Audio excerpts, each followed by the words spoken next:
el fenómeno.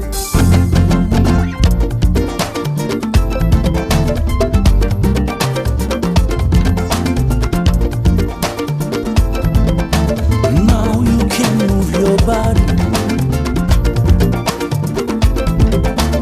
Now you can move your body. Now you can move your body.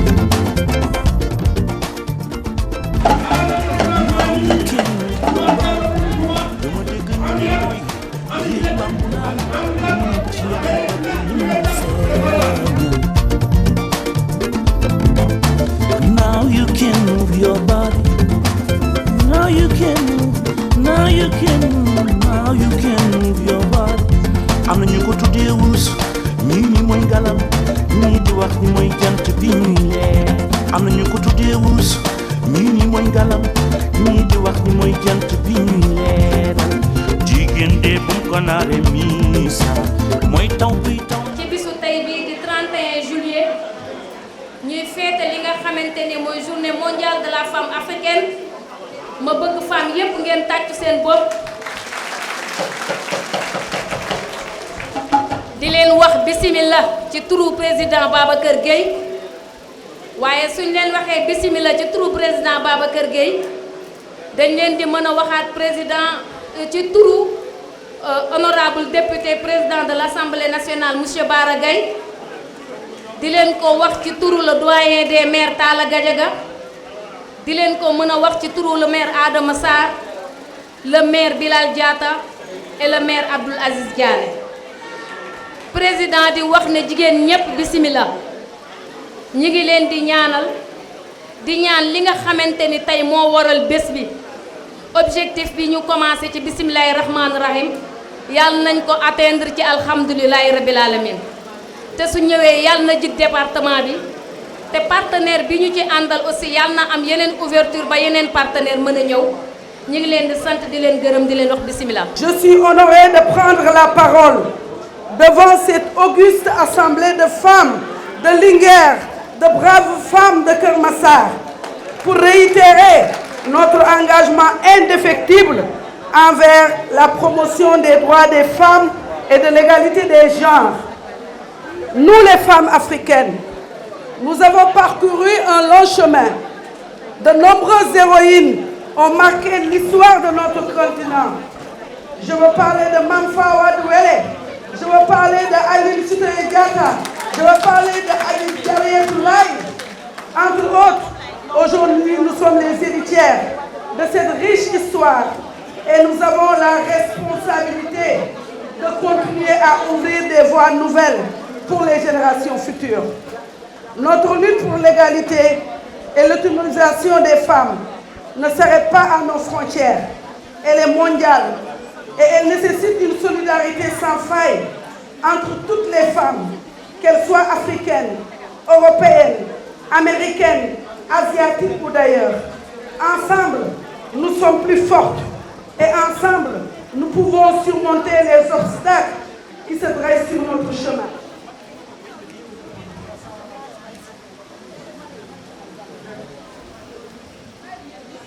Nous, femmes de Keur Massar, nous avons fait des avancées significatives dans plusieurs domaines. Nos initiatives pour l'accès à l'éducation, à la santé, à l'emploi et à la justice pour les femmes et les jeunes filles sont des exemples concrets de ce que nous allons accomplir lorsque nous travaillons main dans la main. Cependant, il reste encore beaucoup à faire, chères sœurs. La discrimination, la violence basée sur le genre, les inégalités socio-économiques sont des réalités que nous devons continuer à combattre avec vigueur. Je tiens à remercier toutes celles et ceux qui, au quotidien, œuvrent pour l'amélioration des conditions de vie des femmes africaines, mais aussi des femmes de Keur Massar, à l'exemple de notre président du conseil départemental, M. Babacar Gueye. Votre dévouement et votre passion sont une source d'inspiration pour nos mères et pour nos élus. Mais enfin, permettez-moi de conclure en réaffirmant notre engagement et à poursuivre ces nobles causes. À vous, chères sœurs, je dis tout simplement, ne baissons jamais les bras. Continuons à nous battre pour nos droits. Continuons à nous battre pour notre dignité et pour un avenir meilleur. Ensemble, nous construirons une Afrique plus juste, plus équitable et plus prospère pour toutes. Je vous remercie.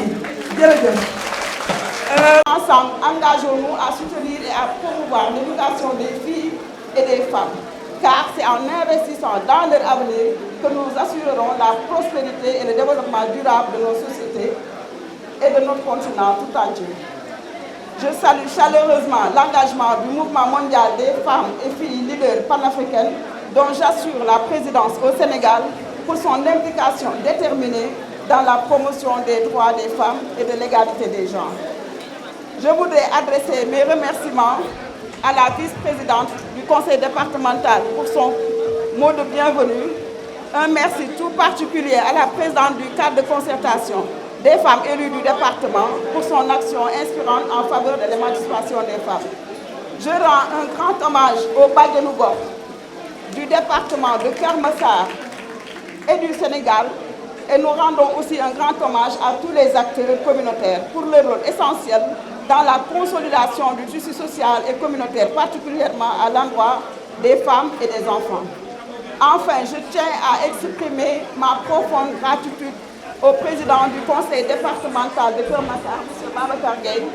pour son leadership exemplaire et son engagement indéfectible en faveur de l'autonomisation des femmes de Keur Massar.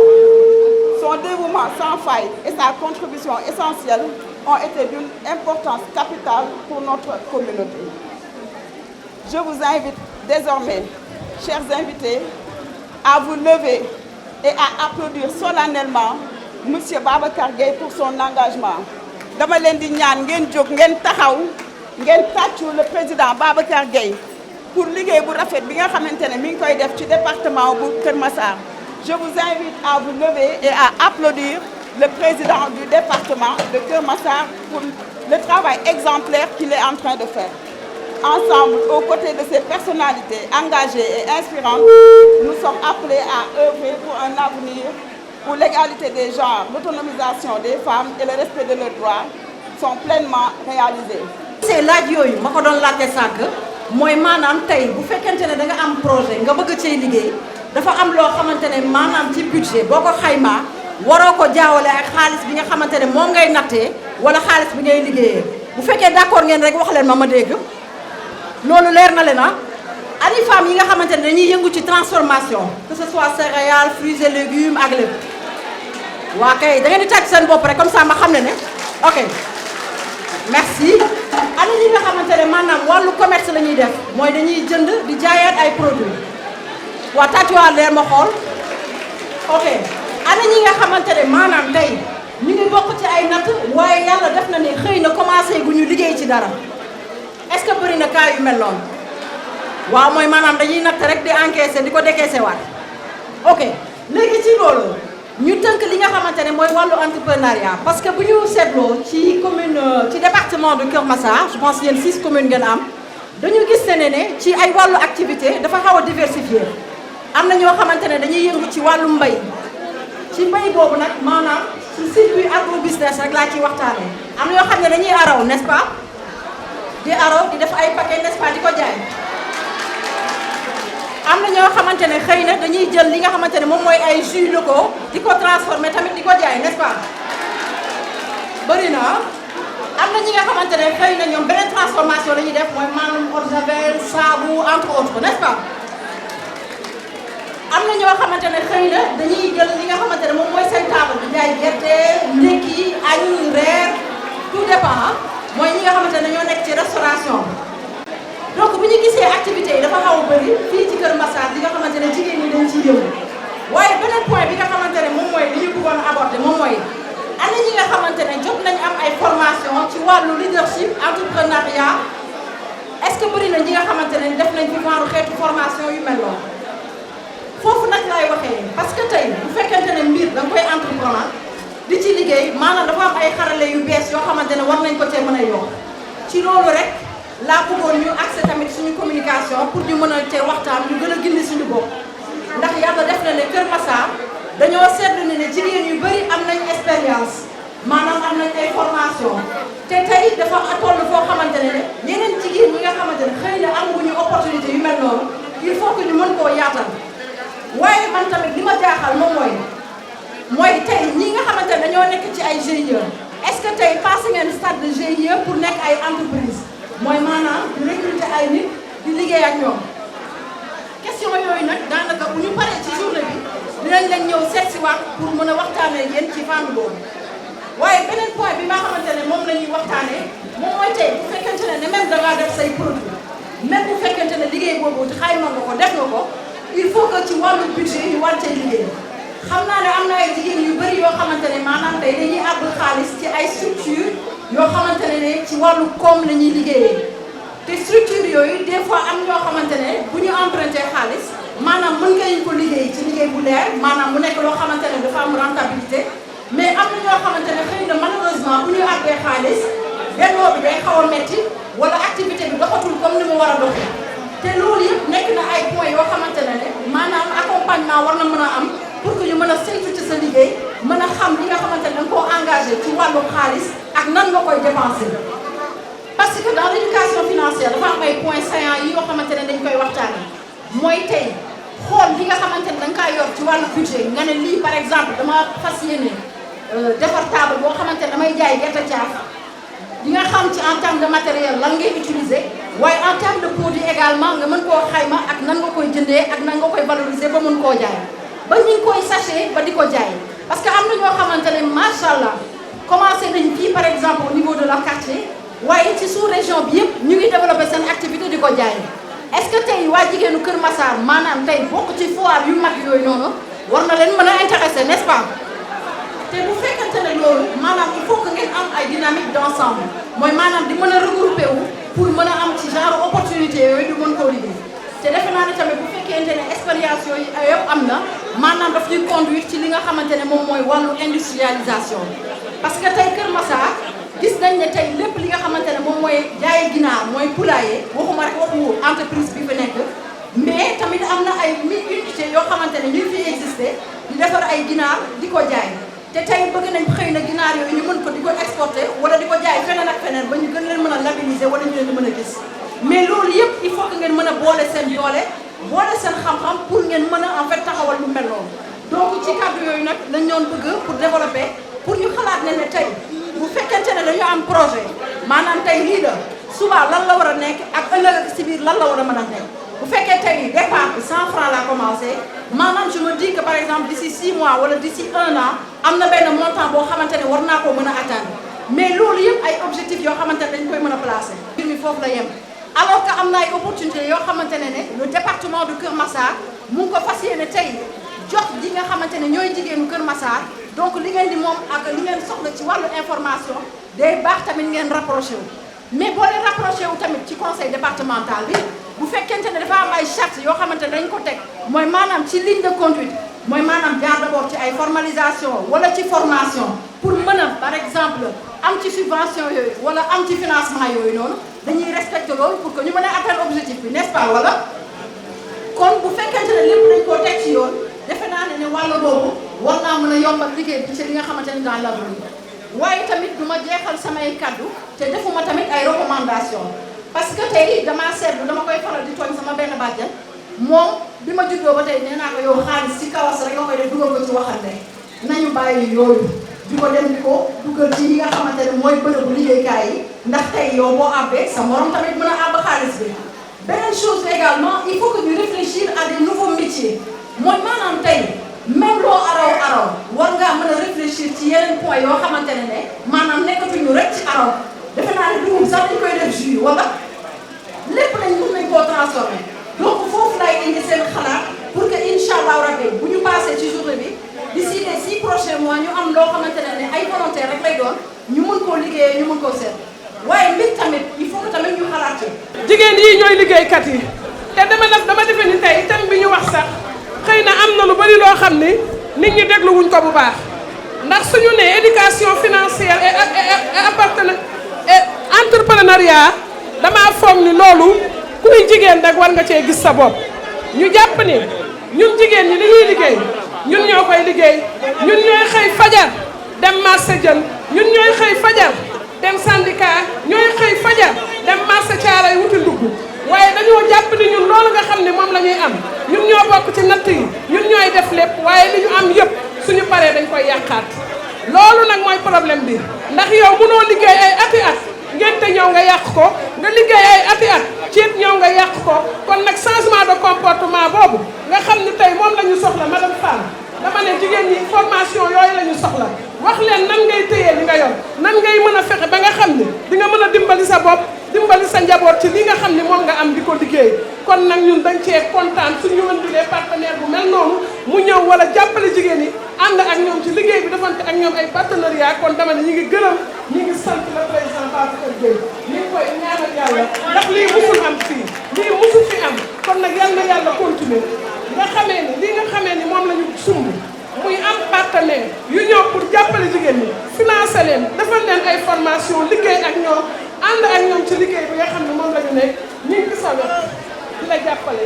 foo teg sa tànk bàjjenu gox yaa ngi sa wet ndax yow yaa ñu ko jalal yaa ñu ko defal moo tax dañ lay fay li ma wax léegi dañ la fay si bor mais lebaluñ la dara keroog bi ñu tëggee bis yaa fi jiitu yaa fi mujj kon ñu ngi lay gërëm ñu ngi lay sant ñu ngi lay ñaanal yàlla di gërëm bàjjenu gox yi fi nekk yëpp bàyyiwuñu kenn di gërëm sama naataangoo may mun a gërëm naa la sant la gërëm ñëpp bàyyiwuma kenn présidente yëpp a ngi fi commune yëpp a ngi fi kon nag gërëm naa ñëpp waa Jaxaay waa Malika waa Kër Massar Nord Kër Massar Sud ñëpp bàyyiwuma kenn koo xam ne rek bàjjen nga te yaa ngi ci salle bi waa kay jërëjëf. C'est un plaisir et un honneur d'être avec vous ce soir pour vous rendre un hommage mérité à la femme africaine. À l'occasion de cette journée historique marquant la 62e anniversaire de la célébration de la Journée internationale de la femme africaine. Nous profitons de cette heureuse occasion pour saluer le courage et la détermination de toutes les personnes qui luttent pour la promotion de la femme africaine. Nous remercions et encourageons toutes les organisations de femmes qui ont participé activement à la réussite de cet événement, particulièrement nos partenaires du mouvement mondial des femmes leaders panafricaines. La JIFA est un prétexte spécial et spécifique pour faire un plaidoyer consistant à présenter la femme comme étant une alternative à la réalisation des objectifs du millénaire pour le développement. Elle est aussi une opportunité pour les femmes de s'organiser pour pouvoir combattre la discrimination basée sur le sexe et toutes les formes de violence qui constituent une violation de la dignité humaine et des droits humains. Le thème de cette édition est précisément investir dans l'éducation, assurer l'avenir des femmes et des filles en Afrique. En effet, l'éducation est un pilier essentiel de tout développement économique, social et culturel en Afrique. Elle permet aux individus d'avoir des compétences qui leur permettront de s'instruire et de s'épanouir, car les deux bases de l'éducation sont l'enseignement et la formation. Les nations qui investissent dans l'éducation, surtout celles des filles, sont plus prospères que ceux qui ne le font pas. Parce que la finalité de l'éducation est justement la réduction rigoureuse de la pauvreté. L'éducation est le seul moyen qui peut assurer l'homologation du continent pour lui permettre de devenir une puissance audacieuse et enthousiaste, abordant avec lucidité et perspicacité les défis majeurs qui l'interpellent. Les femmes occupent cependant une place privilégiée dans cette qualification de l'Afrique dans le concert des grandes puissances, et cela est dû aux activités qu'elles se livrent quotidiennement dans tous les domaines de l'économie sociale et solidaire, qui est un important levier d'inclusion et de création d'emplois. C'est la raison pour laquelle nous pouvons affirmer que le sous-thème que vous avez choisi ici à Kër Massar est pertinent. à savoir l'entrepreneuriat féminin au cœur du développement de l'économie sociale et solidaire. L'entrepreneuriat féminin est une force qui transforme le monde parce que les femmes apportent des perspectives uniques et une diversité d'idées. Elles innovent et créent des emplois contribuant ainsi au développement de façon originale. L'entrepreneuriat féminin est aussi un levier d'autonomisation parce qu'elle permet aux femmes de prendre leur destin économique en main, de renforcer leur confiance et de se positionner comme leader. La loi d'orientation relative à l'économie sociale et solidaire, en son article 11, recommande aux collectivités territoriales de prévoir un programme de développement de l'économie sociale et solidaire en cohérence avec la stratégie nationale de promotion et de développement du secteur. Cette loi précitée ordonne aux collectivités territoriales, en son article 12, d'opérationnaliser à leur niveau la stratégie nationale, en collaboration avec les autorités administratives déconcentrées, à travers un document de planification. C'est pour toutes ces raisons que le conseil départemental de Keur Massar, en collaboration avec ses partenaires, tels que le ministère de la microfinance et de l'économie sociale et solidaire, le mouvement mondial des femmes leaders panafricaines, s'engage à vous accompagner et à vous soutenir afin de surmonter les obstacles au développement de l'entrepreneuriat féminin et de devenir enfin de véritables partenaires de l'économie sociale et solidaire. Je souhaite à toutes ces braves femmes beaucoup de réussite et de succès dans leur entreprise et je vous souhaite une très belle fête. Je vous remercie de votre attention.